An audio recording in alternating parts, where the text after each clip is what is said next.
Hey, I'm just going to pray before we start. Is that cool?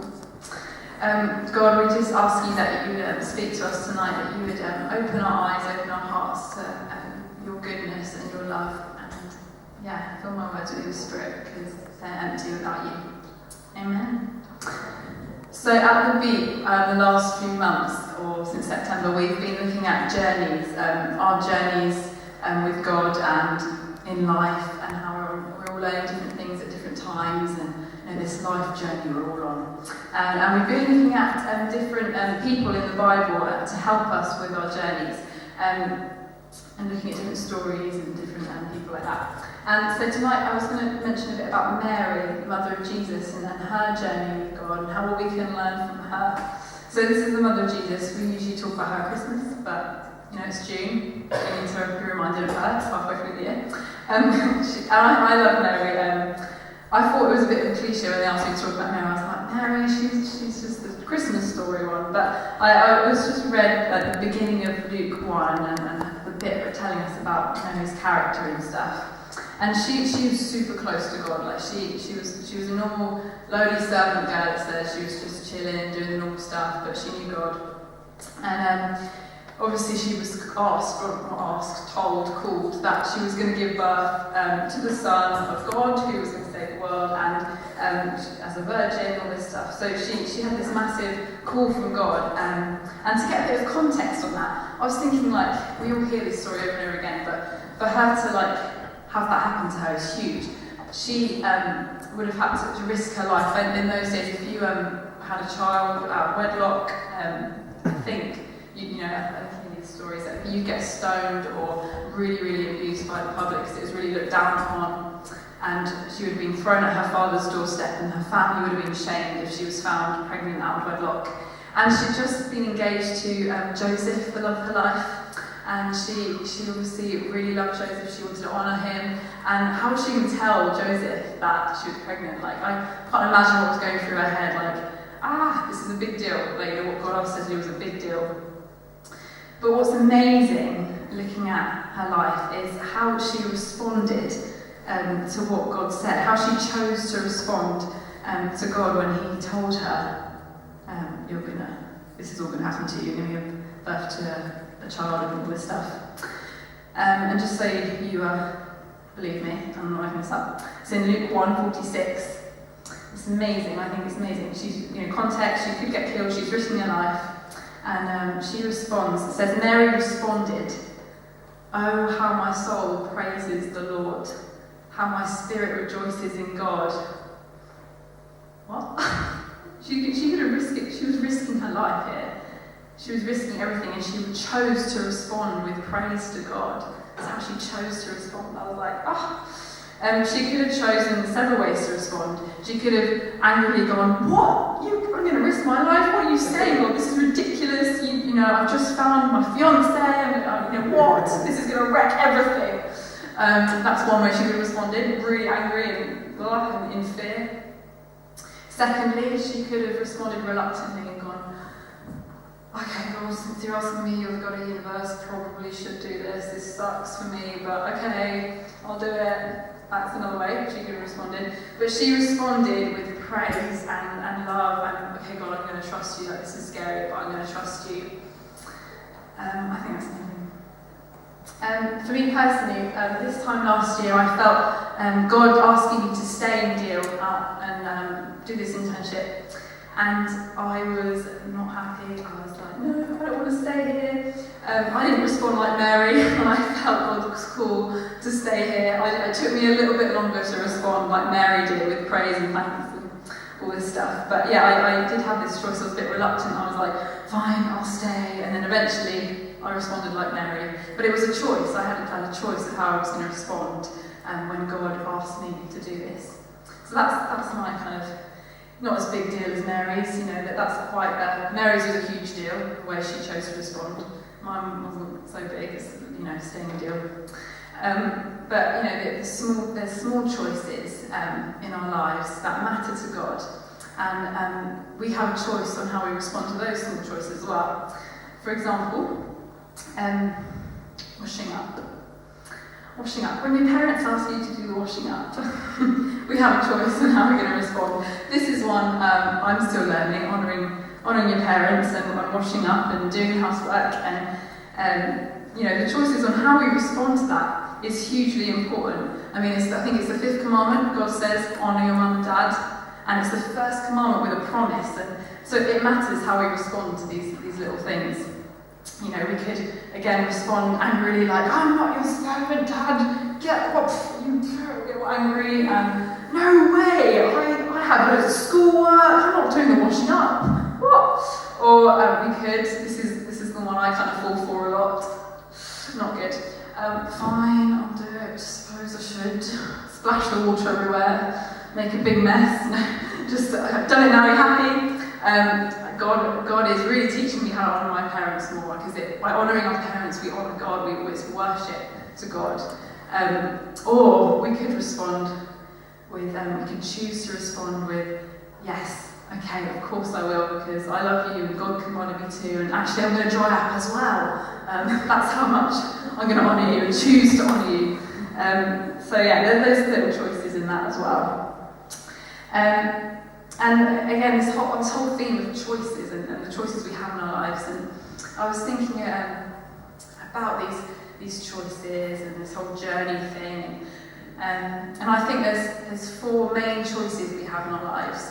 Everyone has them more or less, especially in the UK here. We're very lucky to be able to choose 4 main choices. One, first choice is to follow Jesus. Are we going to follow Jesus? Are we going to give our lives to God? Quite a huge decision, affects everything else.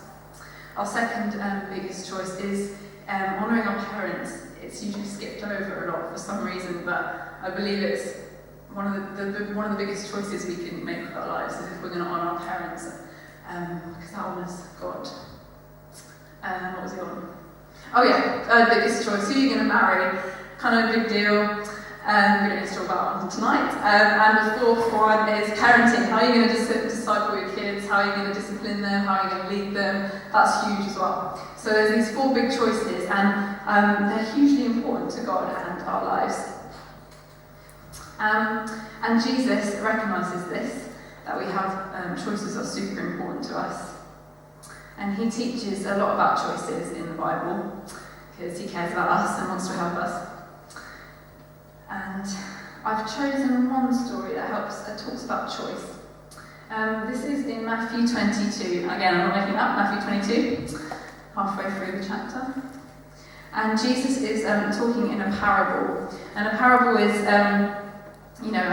it helps us understand in context clearly what Jesus is trying to tell us. And so that's why Jesus talks a lot about seeds and farmers and fish, because a lot of the people back then were farmers and fishermen. So he tells us parables so we can relate to them.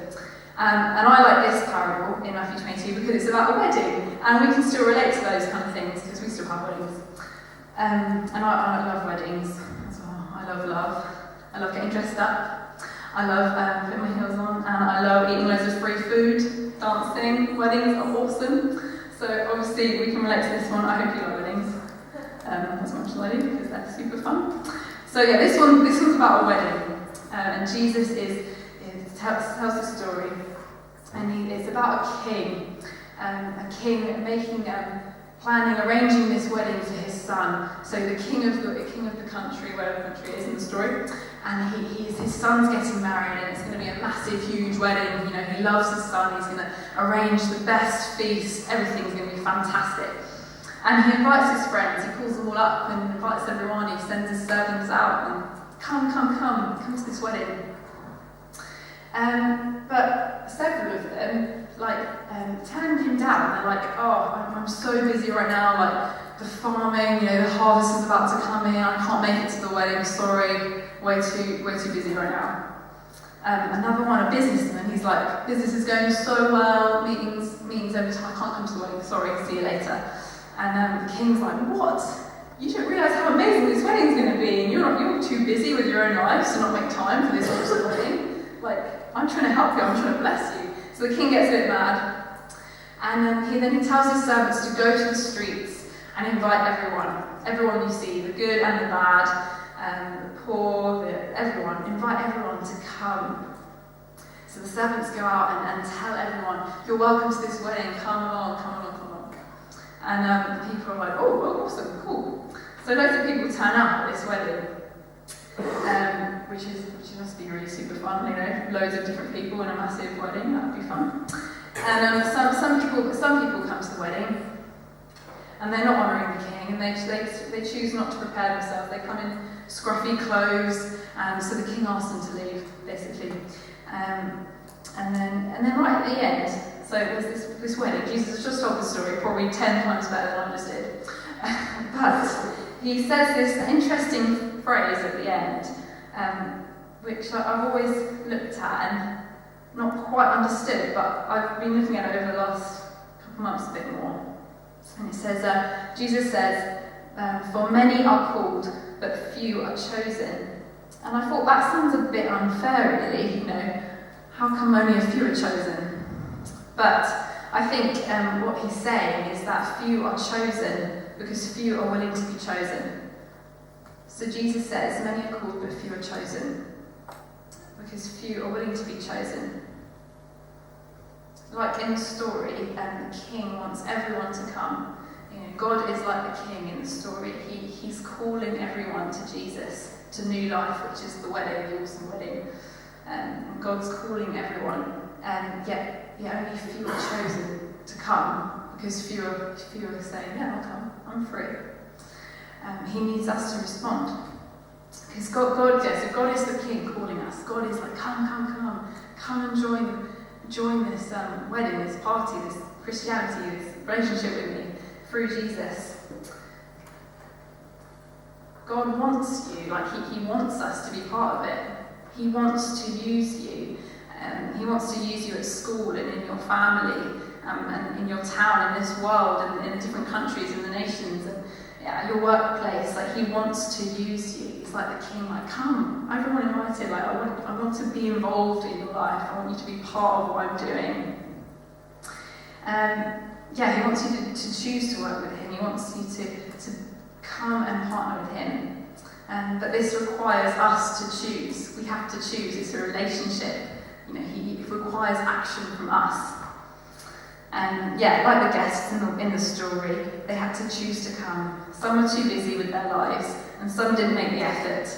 We have to be willing and choose to come to him.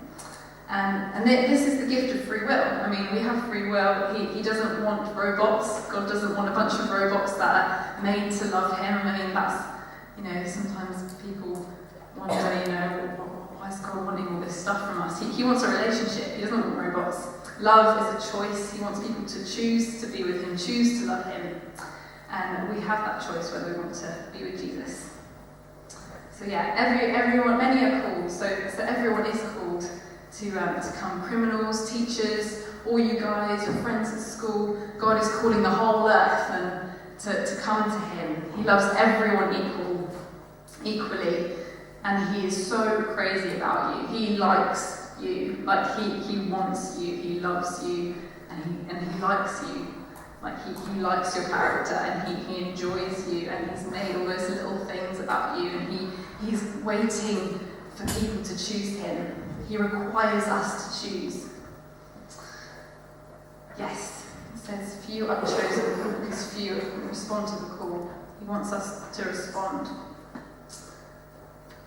So we have this choice, and the first biggest choice I want to mention is to follow Jesus, to live for God, and to be chosen. So do you want to be chosen? Do you want to be chosen by God? That's quite a big deal. That sounds pretty crazy.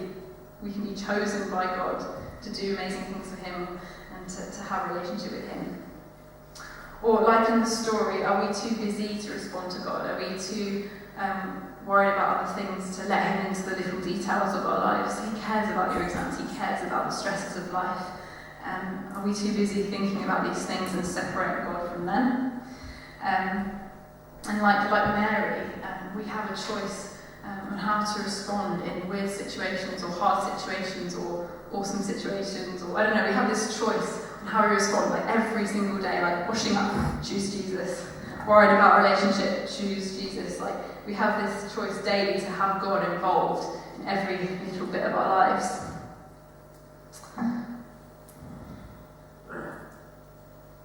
And also, in the story, and this was interesting as well, that people said, yeah, we'll come, and but people turned up unwilling to change. People came to the wedding dressed dirtily in scruffy clothes, and the king was like, you're not making any effort. So even after we've chosen to follow Jesus, we're like, he wants us to choose him daily to become better people, to become more like him. So there's this call for him to be involved intricately involved in your life. And right now, like, you're hearing the call. Like, I'm telling you, God loves you. I'm telling you that he likes you, that he wants you. That is the call from the King. It's the call from God that he wants you involved. And that's the gospel in the nutshell, really, that he loves you, that he wants you, and he cares about you. And we have that choice to have him involved in those little pieces of our lives. So he wants us to respond first. And I think it's important to recognise, our purpose and our influence, our influence we have on the people around us in this world, that we have a purpose, that God has put things in our hearts that he designed, in Psalm 139 that I mentioned, that he created us with a purpose, a destiny, and he wants us to step into that and go, yes, God, use me, choose me, I want your purpose in my life. Whether that's at school, your school being your mission field, or your workplace being your mission field, where he's called you, or with your family when things are tough, to choose him. So I think that's really exciting, that God has a purpose and a plan for all of us in our normal lives, in our daily lives. And I think, especially where we're all at the moment, I think it's a funny season for some of us who are in exams or worrying and stressing about things, or really busy, and the summer's coming and all this stuff, and it's the middle of the year, there's not much going on, and we can get a bit lost in, I'm just so tired, or I'll get through this, and then I'll read my Bible, or I'll get through this, and then I'll talk to God, and then I'll think about this. But he wants to be intricately involved in everything right now, and I wanted to encourage you guys tonight that I wanted to call that forth. I wanted to remind you of God's love for you, and how he likes you, and how he wants to spend time with you, and how he wants to be there with you. I wanted to remind you guys of that tonight, and as we were in worship, and there was just that sense of, like, God's just like, tell them that I like them, I want them, I like them. Like, I don't know, sometimes we're like, yeah, God loves me, but the word like, I don't know, was really standing out to me in worship, like, he likes us. So tonight, in the rest of the evening, I just really wanted to offer people that opportunity to have that choice, perhaps, to follow Jesus for the first time, and maybe you want to start that journey with Jesus, to take that step and go, okay, this is my choice, God's waiting for me, and to follow Jesus, to start that relationship with him, to take that step. It's a choice. Or like kind of a second group of people I thought that might want prayer this evening is people who want to choose to go deeper, or have this emptiness, like, yeah, I'm a Christian, yeah, I love God, but I want him more. Like, there's this yearning of, like, is this it? Like, is this it? Just come to church every Sunday and think about him a little bit, and yay, I'm going to be with him forever, but what am I supposed to do now with this life, with this 80s, 90 years I have on this earth? That yearning for more, and that adventure and that purpose with him in our daily life. And I thought, I just felt that God wanted us to take that step, who feel called perhaps to go deeper for that more, or perhaps are struggling in an area at school, or their feelings and relationships, and they want to choose Jesus to be part of those things in a deeper way. And the third group was that bigger call to be like, have a feeling that, this is kind of random, this came up a few minutes before I spoke, was this call to, you feel like you have a call on your life for something bigger, like you want to do something big in your life, you want to have an impact, perhaps be a missionary or a teacher or maybe a speaker or a charity worker or something that requires God to be absolutely at the centre of it and the head of it, and you kind of have this feeling of I'm called but I don't know what to do with it. I wanted us to be able to pray for each other for those things that we feel God's calling us to, but we need to take that step, we need to take that choice. So that was quite a few things, but I just feel we're all at different stages in our journeys. The first one was following Jesus for the first time. The second one was choosing God in a deeper way to come into those bits in our lives that are perhaps struggling at the moment, like relationships or how we feel about ourselves. And the third was that feeling that we're called, you're called to be something, something like a missionary or a teacher, or you just have this vision of, I don't know, that feeling that you're called for something and you want to take that step and go, yes, God, choose me, I want to respond to your call, I want to choose you. So there were the 3 things, sorry, a bit long. But yeah, I thought we could pray for each other for those things and just ask God and take that step forward towards Him and go, yes, choose me, I'm willing, I'm responding to that call, I'm responding like Mary did in praise and worship in the midst of a weird situation, to choose yes, I choose you, God, choose me now, taking that first step with Him. So